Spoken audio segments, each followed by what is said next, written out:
Hello friends, शुभाली पटेलनी रसोई में तमार बधानुं स्वागत है। तो तमने टामेटा जोईने ख्याल तो आई गयो हशे कि आज हूँ शुं बनाववानी छुं, बराबर। तो चालो आपणे रेसिपी शुरू करिए। तो फ्रेंड्स, आ मैं टामेटा सॉस बनावुं छुं। तो एनी माटे 2.5 किलो टामेटा लीधा छे, बीजा 2.5 किलो बाजू पड़शे। हूँ टोटली 5 किलोनुं बनाववानी छुं, पण अत्यारे तमने हूँ 2.5 किलो साथे बतावीश। तो આવી રીતના લાલ બને ને એટલા લાલ ટામેટાં લેવાના અને એની જોડે થોડાક આવા દેશી ગોળ આવે છે ને એ પણ લેવાના। આમાં ખટાશ વધારે હોય એટલે અને આ થોડાક સ્વીટ હોય એટલે કેવું કે થોડાક ખાટાલો હોય ને તો એમ ચટપટો ટેસ્ટ આવે, નહીં તો પછી તમને બહુ એમ સોસ ખાવ છો એવો ટેસ્ટ નહીં આવે। એટલે તમારે આવા પણ લેવાના અને આવા પણ લેવાના, અડધા અડધા બંને લેવાના, બરાબર। અને અડધા ના લેવા હોય, બહુ ખટાશ ના ગમતી હોય તો પછી આ ઓછા લેજો અને આવા વધારે લેજો, દેશી ઓછા લેવાના, બરાબર। તો પહેલાં આપણે એને કટ કરી લઈએ। તો બને ને તો ટામેટાં આવી રીતે લેવાના, બરાબર। અને આવી રીતે હું ખાલી ચચ્ચા ચીરી જ કરી લઈશ એની, કાં તો પછી આવી રીતે ટુકડા કરી દેવાના। તો જો ફ્રેન્ડ્સ, આવી રીતે બધા સમારી લીધા છે, બીજા બાકી છે, હું એ બીજા કુકરમાં મૂકીશ। હવે આમાં હું આ લસણની કળી છે એ આવી રીતે 7-8 કળી છે એ એડ કરી દઈશ અને આ ડુંગળી છે તે એડ કરી દેવાની। ડુંગળી અને લસણ ઓપ્શનલ છે, તમે ખાતા હોય તો એડ કરજો, ના ખાતા હોય તો સ્કીપ પણ કરી શકો, બરાબર।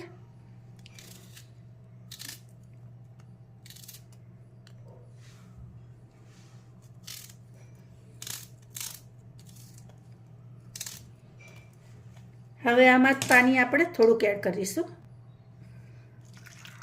આમાં પાણી આપણે છે ને બને ને ત્યાં સુધી થોડુંક ઓછું રાખવાનું, બહુ નહીં લઈએ। 1 ગ્લાસ જેટલું આશરે મેં એડ કર્યું છે અંદર, કારણ કે પછી બહુ એડ કરીશું ને તો એને બારવામાં એટલો જ ટાઈમ જશે, એટલે આપણે બહુ નહીં એડ કરવાનું।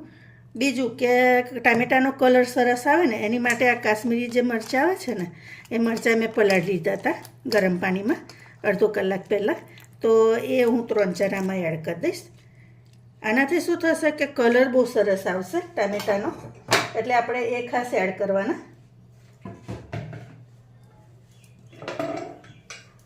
હવે આને બંધ કરી અને 2 વિસલ થતાં સુધી આપણે રવા દઈશું।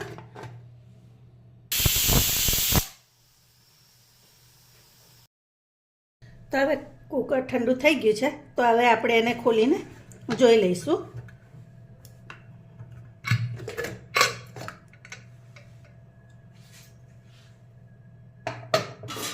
તો જો સરસ ટામેટા આપણા બફાઈ ગયા છે, બરાબર। હવે એને આપણે અહીંયા લઈ લઈશું। હવે આપણે આમાં બ્લેન્ડર કરી દઈશું।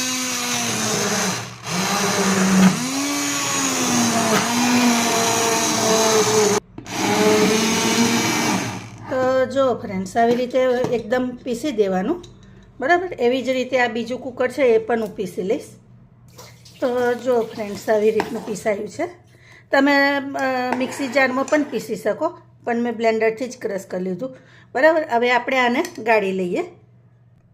હવે આવી એક જારી લઈ લેવાની, તમારી પાસે ગળની હોય મોટી તો તે લેવાનું, ના હોય તો એક કપડું લઈ લેવાનું અને પછી એમાં આપણે આ સોસ છે એ બધો થોડોક થોડોક એડ કરી દઈશું। અને બને ને ત્યાં સુધી ટામેટાનો સોસ બનાવતા હોય ને તો તમારે સ્ટીલનું જ વાસણનો ઉપયોગ વધારે કરવાનો, બરાબર। આવી રીતે એને થવા દેવાનું। અને તમે મારી રેસીપી જુઓ તો સ્કીપ કરી ના જોતા, કારણ કે આવી નાની નાની ટિપ્સને તે હું આપીશ ને તે પછી તમે જોશો ને તો તમને ખ્યાલ આવશે। સ્કીપ કરી દેશો ને તો પછી તમને ખબર પડે નહીં ને પછી તમે બનાવો એવી રીતે તો પછી શું થાય કે તમારે બગડે સોસ, તો આખા વર્ષનું બગડે તો પછી મજા ના આવે, બરાબર ને। એટલે તમે બને ને તો સ્કીપ કર્યા વગર વિડીયો પૂરેપૂરો જોજો તો તમને ખ્યાલ આવે। તો જો આવી રીતે ગાળી લેવાનું, જેને લીધે કેવું કે એના છાંડા છે પછી બિયા હોય એ બધું અંદરથી નીકળી જાય। તો જો ફ્રેન્ડ્સ આવી રીતે કૂચા નીકળે ને એટલે આપણે એને આવી રીતે છાણવું બહુ જરૂરી છે. હવે આને આપણે કાઢી લઈશું અને બીજો એડ કરી દઈશું. બરાબર, તો તમારે આવી રીતે જ કરવાનું. તો તમારા આખા વરસનો સોસ બગડે ના. તો ફ્રેન્ડ્સ જો આ આવી રીતે ગળી ગયો અને આવો કૂચો નીકળ્યો જોઈએ ને. તો તમારે આવી રીતે કરવું ખૂબ જરૂરી છે, કારણ કે આ બધા પછી દાંતમાં આવે, મજા ના આવે સોસમાં. અને બીજી એક ટિપ્સ એ આપીશ કે તમારે પાણી એટલે ઓછું રાખવાનું કે આને બાળવામાં ઓછો ટાઈમ જાય. બરાબર, અને તો પછી આને પકાવવામાં જ તમારે બહુ ટાઈમ બગડે, પ્લસ ગેસે વેસ્ટ જાય. એટલે એવું નહીં કરવાનું. બને એટલું ઓછું પાણી એડ કરશો ને, આમે ટામેટામાં પાણી હોય જ, તો એને લીધે કેવું કે જલ્દી બફાઈ જ જશે. તો હવે આને હું બીજા કઢાઈમાં કાઢી લઉં જેમાં આપણે બનાવવાનો છે. તો ફ્રેન્ડ્સ જો આવી રીતે સ્ટીલની પોરી કઢાઈ લીધી છે, અને તમે બને ને ત્યાં સુધી આવી રીતે સ્ટીલનું જ વાસણ લેજો. તો શું છે, તો એલ્યુમિનિયમ હોય ને તો એના જે એલ્યુમિનિયમનો બેઝ હોય ને તે મતલબ એના ખટાશને લઈને અંદર બેક્ટેરિયા ઉત્પન્ન કરે. એટલે આપણે એવું નહીં કરવાનું, એને લીધે આપણે સ્ટીલનું જ લેવાનું. તો હવે આને આપણે ઉકળવા દઈશું. તો ફ્રેન્ડ્સ આવી રીતે હલાવતા રહેવાનું, નહીં તો પછી નીચે ચોંટી જાય. એટલે એને હલાવતા જ આપણે રહેવું પડે. હવે ફ્રેન્ડ્સ છે ને તમે આમાં ઉકળવા મૂકો ને ત્યારે તમે તજ લવિંગ મરીની પોટલી બનાવીને કોટનના કપડામાં પોટલી બનાવી દેવાની અને અંદર જ એડ કરી દેવાની. એટલે જેમ એ ઉકળે ને એમ એની ફ્લેવર અંદર આવે. પણ હું પોટલીની જગ્યાએ છે ને તો ડાયરેક્ટ જ એડ કરીશ, કારણ કે મને તજ લવિંગ મરીની ફ્લેવર ગમે છે અને મારા ઘરમાં બધાને ગમે છે. એટલે મેં ડાયરેક્ટ તજનો પાવડર એડ કરી દઉં છું. 1 ચમચી એડ કર્યો છે. અને આ મરીનો પાવડર છે. મરીનો પાવડર એ તમે તમારા ટેસ્ટ પ્રમાણે, એટલે મેં આ નાની સ્પૂનથી 1.5 ચમચી કર્યો છે. બરાબર, અને હવે એને હું ઉકળવા દઈશ. અને આ હવે ખાંડ રહી ખાંડની વાત, તો ખાંડ કેવું કે 5 કિલો ટામેટાં તમે લો ને તો 5 કિલોના માપ પ્રમાણે તમારે છે ને તો 750 ગ્રામ ખાંડ એડ કરવાની, તો કમ્પ્લીટ થઈ રહે. પણ તમને જો વધારે ગમતું હોય ને ગળ્યું શું કેચઅપ ખાવાનું, તો પછી થોડુંક તમે વધારે એડ કરી શકો. તો 50 ગ્રામ થોડીક વધારે એડ કરી દેજો. પણ હું બહુ નહીં એડ કરું, કારણ કે અમને ગળ્યું ઓછું ગમે છે. એટલે હું છે ને કેચઅપમાં ગળપણ ઓછું જ રાખીશ. એટલે હું તમને મેજરમેન્ટ પ્રમાણે બતાવું તો આ 1 કપ ફૂલ છે. બરાબર, અને ઉપરથી અડધો કપ એડ કરીશ, આટલું.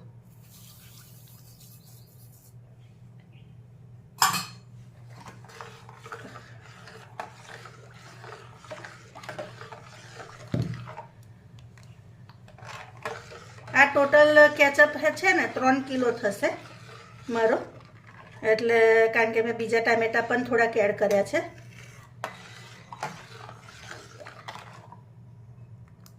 હવે આને આપણે બને ને એટલું ઉકળવા દેવાનું. હવે બીજી ટિપ્સ એ આપીશ કે તમારે જો ગળપણ વધઘટ કેવી રીતે જોવું છે ને કે ઓછી છે કે વધારે છે, તો તમારે શું કરવાનું કે આ ખાંડ નાખ્યા પછી 15 મિનિટ જેવું થાય ને, 10-15 મિનિટ જેવું, એટલે તરત આવી રીતે ટેસ્ટ કરી લેવાનો. એટલે તમને ખ્યાલ આવી જાય કે તમારે ખાંડ વધારે છે કે ઓછી છે. તો તમારે કદાચ ઓછી લાગતી હોય ને ઉમેરવી હોય ને તો આ સ્ટેજ પર તમે ઉમેરી શકો. પછી બની ગયા પછી એમાં ખાંડ ના એડ થાય. બરાબર, તો આ એક ટિપ્સ ખાસ યાદ રાખજો. તો જો ફ્રેન્ડ્સ 15થી 20 મિનિટ જેવું થયું છે અને થતાં. બરાબર, તો તમે જો એટલામાં જ કલર ચેન્જ લાગે. જો આ કલર વધારે તો કેવું કે પેલું સૂકા મરચાં આપણે નાખ્યા ને એનો પણ કલર આવે. તો પછી આપણે આવી રીતે કલર આવે છે તો પછી આપણે પેલો આર્ટિફિશિયલ કલર નાખવાનું શું કરવા? તો આવી રીતે જ બનાવાય ને, તો તમે પણ આવી રીતે જ બનાવજો. બરાબર, અને મીઠું એડ કરવાનું બાકી છે તો અત્યારે આપણે નહીં એડ કરવાનું. મીઠું થોડુંક થઈ જવા આવે ને ત્યારે એડ કરીશું. બરાબર. એટલે આવી રીતે આપણે ઉકળવા જ દેવાનું એને બને એટલું. તો જો ફ્રેન્ડ્સ, મને 1.25 કલાક થયો છે કેચઅપને બનાવતા. હવે હું તમને એક રીત બતાવું કે થઈ ગયો છે કે નહીં એ ચેક કરવા શું કરવાનું. તો જો આવી કાચની પ્લેટ લેવાની અને એની પર આવી રીતે મૂકવાનું. તો જો આ નીચે આવે છે ને, મતલબ હજી થોડુંક વાર છે. આ આવી રીતે રેલો ના આવવો જોઈએ પાણીનો, બરાબર.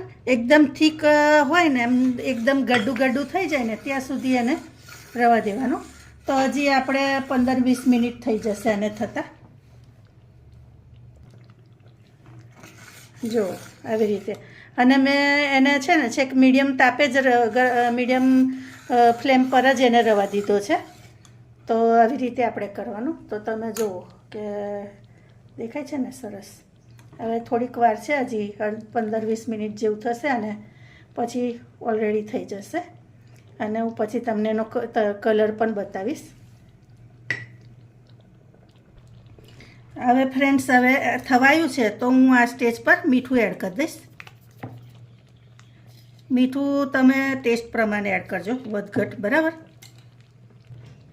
અને આ સંચળ પાવડર છે એ થોડોક એડ કરીશ. તમને એવું થશે કે આમાં તો વળી સંચળ હોય, પણ તમે એકવાર સંચળ પણ એડ કરીને જોજો, તમારો સોસ એકદમ કેચઅપ છે ને એકદમ ચટપટો મસ્ત તૈયાર થશે. એટલે આ ટ્રીક પણ અપનાવી જોજો, બરાબર. અને તમે જુઓ અહીં સુધી ફૂલ ભરેલું હતું, બરાબર, કઢાયું. તો ઘટ થતો આટલો થઈ ગયો.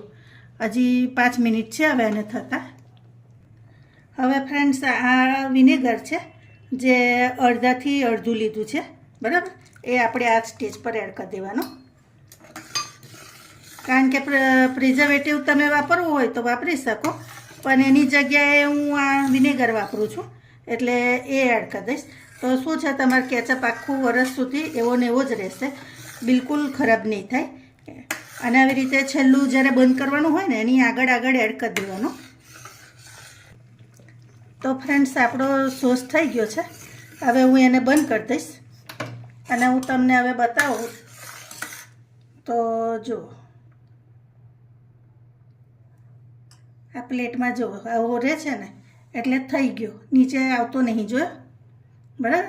અને હજી ઠરશે ને એટલે થોડું ઘણું બાકી હશે ને તે પણ થઈ જશે. એટલે હવે આ સ્ટેજ પર આપણે બંધ કરી દેવાનું. હવે બીજી એક ટિપ્સ એ આપીશ કે જ્યારે આ ઠંડો થઈને તમારે બોટલમાં ભરવાનો થાય ને તો બોટલને ગરમ પાણીમાં બોળી રાખવાની 10થી 15 મિનિટ, અને પછી ઠંડી થાય એટલે તરત ભરી દેવાનું. તો તમારે કેચઅપ એવો ને એવો રહેશે, બરાબર. ચાલો, તો હું તમને પછી ઠંડો થયા પછી એકવાર ફરી બતાવીશ. ફ્રેન્ડ્સ, જુઓ આટલો સોસ આપણો બન્યો. એક મોટી બોટલ છે અને એક અડધી 500 વાળી છે. મતલબ 1.5-2 કિલો જેવો સોસ બને 3 કિલો ટામેટામાંથી. તો એ ઘરે બનાવવો સારો જ કહેવાય ને, અને હેલ્ધી પણ છે, બરાબર. તો તમે આવી રીતે આ રેસીપી ચોક્કસથી ટ્રાય કરજો અને વિડીયો સ્કીપ કરીને ના જોતા, નહીં તો તમને ખબર જ નહીં પડે કે વચ્ચે મેં ટિપ્સ આપી છે, બરાબર. ચાલો, તો આપણે નેક્સ્ટ રેસીપીમાં ફરી મળીશું. Thank you.